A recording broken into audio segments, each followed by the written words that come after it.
Il est important de savoir démasquer une astuce fréquente du démon pour nous troubler et nous décourager. Face à certains biens dont nous disposons, un bien matériel, une amitié, une activité que nous aimons, le démon, pour nous empêcher de nous abandonner à Dieu, nous fait imaginer que si nous lui remettons tout, Dieu va effectivement tout prendre et tout dévaster dans notre vie. Et cela suscite une terreur qui nous paralyse complètement. Mais il ne faut pas se laisser prendre au piège.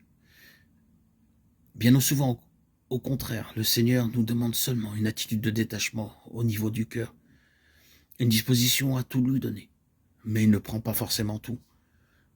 Il nous laisse la possession paisible de beaucoup de choses, quand elles ne sont pas mauvaises en elles-mêmes et peuvent servir ses desseins, sachant même nous rassurer face aux scrupules que nous pourrions avoir parfois de jouir de certains biens, de certaines joies humaines, scrupules fréquents chez ceux qui aiment le Seigneur et veulent faire sa volonté. Et nous devons croire fermement que si Dieu nous demande un détachement effectif de telle ou telle réalité, il nous le fera comprendre clairement en temps voulu.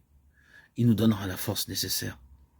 Et ce détachement, même s'il est douloureux sur le moment, sera suivi d'une profonde paix.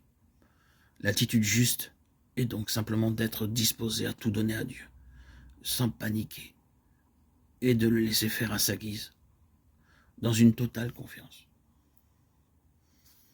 Il nous faut nous rappeler que pour acquérir cette paix, cette tranquillité d'âme, qui nous permet d'acquérir la vie éternelle, car l'expérience nous montre que la paix, lorsqu'elle se répand en notre âme,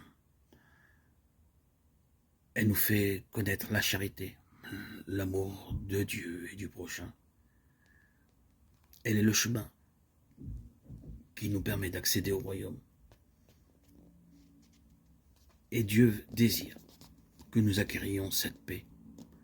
Pour cela, il faut nous abandonner à lui,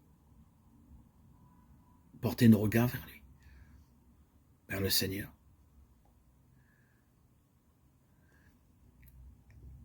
On a posé cette question à Marthe Robin. Que faire quand on n'arrive pas à s'abandonner? Sa réponse fut s'abandonner quand même. C'est la réponse d'une sainte. Elle rejoint la parole de Thérèse de l'Enfant Jésus, l'abandon total. Voilà ma seule loi. L'abandon n'est pas naturel. Il est une grâce à demander à Dieu. Il nous la donnera si nous le prions avec persévérance. Demandez et vous recevrez.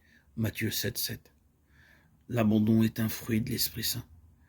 Mais cet esprit, le Seigneur, ne le refuse pas à qui le demande avec foi. Vous qui êtes mauvais, vous savez donner de bonnes choses à vos enfants. Combien plus votre Père du ciel donna-t-il l'Esprit Saint à ceux qui le lui demandent? Luc 11,13.